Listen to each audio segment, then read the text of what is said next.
Soup ಮಾಡ್ತಾ ಇದ್ದೀನಿ. ಅದನ್ನು ಹೇಗೆ ಮಾಡೋದಂತ ತೋರಿಸ್ಕೊಡ್ತೀನಿ ನೋಡಿ. ಮೊದಲಿಗೆ 4 ನುಗ್ಗೆಕಾಯಿ ತೊಗೊಂಡಿದ್ದೀನಿ.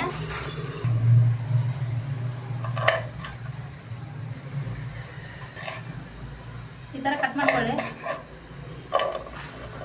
ಈ ಥರ ಚೆನ್ನಾಗಿ ಕಟ್ ಮಾಡ್ಕೊಳ್ಳಿ. ಆಮೇಲೆ ಇದನ್ನು ಸಿಪ್ಪೆನ ಬಿಡಿಸ್ಕೊಳ್ಳಿ. ಈ ಥರ ಬಿಡಿಸ್ಕೊಂಡ್ರೆ ಬೇಗ ಕುದಿಯುತ್ತೆ.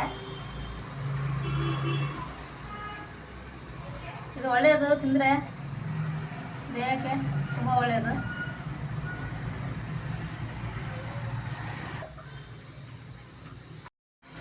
ಈಗ ನುಗ್ಗೆಕಾಯಿ ಬಿಡಿಸ್ಕೊಂಡಿದ್ದೀನಿ.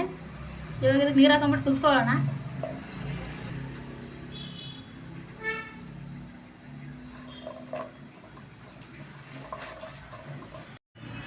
ನೀರು ಹಾಕೋತಾ ಇದ್ದೀನಿ ಕುದಿಸೋಕ್ಕೆ. 1 ಟೊಮೆಟೊ ಹಾಕೋತಾ ಇದ್ದೀನಿ. ಹುಣಸೆ ರಸ ಹಾಕೋತಾ ಇದ್ದೀನಿ. ಹುಣಸೆ ರಸ ಹಾಕ್ತಾ ಇದ್ದೀನಿ. ಇವಾಗ ಅರಿಶಿನ ಹಾಕೋತಾ ಇದ್ದೀನಿ. ಉಪ್ಪು ಹಾಕೋತಾ ಇದ್ದೀನಿ. ಸ್ವಲ್ಪ ಖಾರ ಹಾಕೋತಾ ಇದ್ದೀನಿ. ಇವಾಗ ಸ್ವಲ್ಪ ಕುದಿಸೋಕೆ ಇಟ್ಟಿದ್ದೀನಿ. ಸ್ವಲ್ಪ ಎಣ್ಣೆ ಹಾಕೊಳ್ಳೋಣ.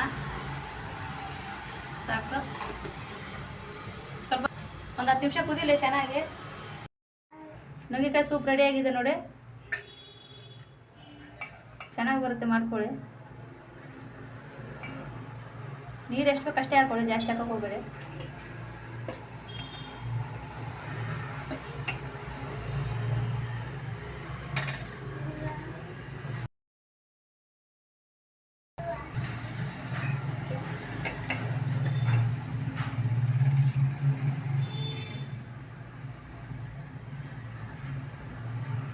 ನುಗ್ಗೆಕಾಯಿ ಸೂಪ್ ರೆಡಿ ಆಗಿದೆ ನೋಡಿ.